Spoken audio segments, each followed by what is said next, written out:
Tuesday, 8 March, The Gap News This Morning, podcasting live from Kuala Lumpur, I'm Ghazali Abdullah. Good morning. First, the headlines. Social media awash with reports on floods in Kuala Lumpur. Electricity restored in 37 areas in Kuala Lumpur hit by floods. Klang Valley flash floods, at least 3 landslides ensue. Almost 500 moved to relief centres after KL Selangor floods. Bali welcomes first foreign tourists after COVID quarantine rule lifted. Ukraine asks UN court to end Russia invasion. Ukraine anger as Putin offers evacuation routes to Russia. And Arsenal beat Watford to climb into Premier League top 4. And now the news in full. Several areas in Kuala Lumpur appear to be badly affected by flash floods following the downpour Monday afternoon. One Twitter user shared a video of floods along Jalan Kiapeng in the city centre, with cars in a parking lot being submerged in murky water. Road users were seen stranded in knee-deep floodwaters in the video. Another user shared pictures of floods in Masjid Jamek, with some road users helping to push a car that appeared to be stuck in floodwaters.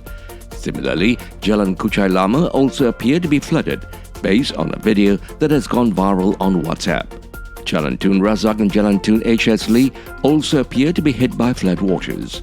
The Fire and Rescue Department has confirmed that several locations within Kuala Lumpur have been affected by flash floods. At 4 p.m. Monday, the Meteorological Department issued a warning for thunderstorms in Kuala Lumpur, Kedah, Penang, Perak, Pahang, Selangor, Putrajaya, Negeri Sembilan, Melaka, Johor and Sabah. The rain is expected to last until 7 p.m. Power supply to 37 areas affected by flooding in Kuala Lumpur have been restored as of 10 p.m., Tenaga Nasional Berhad said Monday. TNB said it yet to restore supply to Perbadanan Kemajuan Keraftangan Malaysia, Impiana Hotel KLCC and Menara Perak for safety reasons. The public is advised to be careful when floodwaters submerge substations, said TNB. Earlier Monday, TNB had shut down 40 substations in Kuala Lumpur to ensure the safety of customers after flash floods hit the city. The Kuala Lumpur City Hall, DBKL, has reported at least 3 landslides after flash floods wreaked havoc in several parts of the city Monday evening. The 3 affected locations are Taman Gembira in Kuchai Lama, Section 6 in Wangsa Maju, and Jalan Hang Tuah 4 in Salak Selatan. There were no victims reported, DBKL said in an update. The Civil Defence Force, on its Twitter profile, shared several images of the cleanup operations in Taman Gembira shortly after DBKL's update. Almost 500 people have been evacuated to relief centres after heavy rain flooded several areas in the city and in Selangor. Federal Territories Minister Shahida Kasim said 251 flood victims had been placed at Dewan Sultan Sulaiman in Kampung Baru and SKT Saraswati in Jalan Klang Lama. 23 areas in Kuala Lumpur were flooded due to heavy rain since 3 p.m, but the floodwaters are receding. Kuala Lumpur City Hall has mobilized pumps to the inundated areas and the floodwaters started to recede an hour ago, he told reporters at the time of reporting. Meanwhile, in Selangor, almost 300 people from 56 families had to be evacuated. Menteri Besar Amiruddin Syahri said 8 relief centres were set up at Dewan Camellia, Section 10 Putra Heights, SK Puchong Indah, Dewan Batu Tiga, Dewan Kampung Sri Aman, Dewan Puchong Jaya, Dewan MPS Kampung Melayu Sri Kundang, Dewan PJS 2C/6 and Dewan PJS 1/35. Indonesia's resort island of Bali Monday welcomed its first foreign tourists under relaxed coronavirus rules that no longer require arrivals to quarantine, part of a broader easing of curbs in the Southeast Asian country after infections declined. Known for its surfing, temples, waterfalls and nightlife, Bali drew 6.2 million foreign visitors in 2019, the year before COVID-19 struck. But only a trickle of visitors has returned since Bali started opening up to foreign tourists last October, discouraged by the need to quarantine and other rules. Under a pilot program, fully vaccinated tourists can now skip a mandatory 3-day quarantine, though they need to remain on the island for 4 days. Ukraine will square off with Russia at the UN's top court Monday, with Kiev asking judges in The Hague to order Moscow to immediately halt its invasion. Kiev lodged an urgent case at the International Court of Justice on February 27, saying that Russia had illegally justified its war by falsely alleging genocide in Ukraine's Donetsk and Luhansk regions.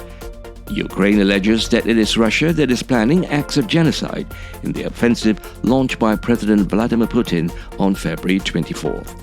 Kiev has asked the court to take provisional measures, ordering Russia to immediately suspend the military operations, pending a full judgment that could take years. Ukraine emphatically denies that acts of genocide have been committed, Kiev's application to the court said. Russia thus expressly bases its special military operation, in fact, a full-scale brutal invasion of Ukraine, on an absurd lie. In an unusual step, ICJ President Joan Donoghue issued an urgent communication to Russia on March 1st, asking it to act in such a way that any order should take effect immediately. The two-day hearing at the ICJ's Peace Palace headquarters will begin with Ukraine speaking on Monday at 0900 GMT. Russia is slated to reply on Tuesday. Ukraine's Deputy Prime Minister Iryna Vereshchuk has called Russia's 6 proposed humanitarian corridors unacceptable. Of the 4 cities mentioned in Russia's proposal, only Mariupol and Sumy have evacuation routes that lead to other parts of Ukraine. All other routes lead directly to Russia or Belarus, a key Russian ally in the war. This is an unacceptable way of opening humanitarian corridors, said Vereshchuk. Our people will not go from Kiev to Belarus to then be flown to the Russian Federation. Overnight on Sunday, Russia sent a letter proposing a temporary ceasefire window from 1000 Russian time, or 0700 GMT.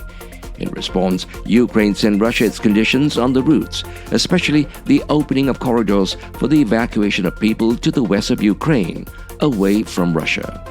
Vereshchuk called on the US, UK and France for assistance in establishing the corridors. Ukrainian citizens should be allowed to leave their homes through Ukrainian territory, a spokesman for Ukrainian President Volodymyr Zelensky said. And now for some sports news. Bukayo Saka starred as Arsenal leapfrogged Manchester United into the Premier League top 4 on Sunday with a 3-2 win at struggling Watford. Martin Odegaard struck early for the visitors before Cucho Hernandez equalised with a stunning overhead kick minutes later. But England star Saka restored Arsenal's lead in an entertaining first half. Brazilian winger Gabriel Martinelli made it 3-1 early in the second half, and the Gunners held out for a crucial win despite a late goal from Musa Sissoko. The victory lifted Mikel Arteta's men into 4th place in the Premier League, 1 point ahead of United, who were in action in the later kickoff against leaders Manchester City. To end the bulletin, here are the headlines again. Social media awash with reports on floods in Kuala Lumpur. Electricity restored in 37 areas in KL hit by floods. Klang Valley flash floods, at least 3 landslides ensued. Almost 500 moved to relief centres after KL Selangor floods. Bali welcomes first foreign tourists after COVID quarantine rule lifted. Ukraine asks UN court to end Russia invasion. Ukraine anger as Putin offers evacuation routes to Russia. And Arsenal beat Watford to climb into Premier League top 4. This has been the Gap News this morning, Tuesday, 8th March, with reports from Free Malaysia Today, The Vibes and the BBC World Service. The Gap News is also available on the internet news portal Melaka Hari Ini. We hope you found the bulletin informative. We certainly welcome hearing from you. If you do have the opportunity, please do write in. We would certainly love to hear from you. Podcasting live from Kuala Lumpur, I'm Ghazali Abdullah.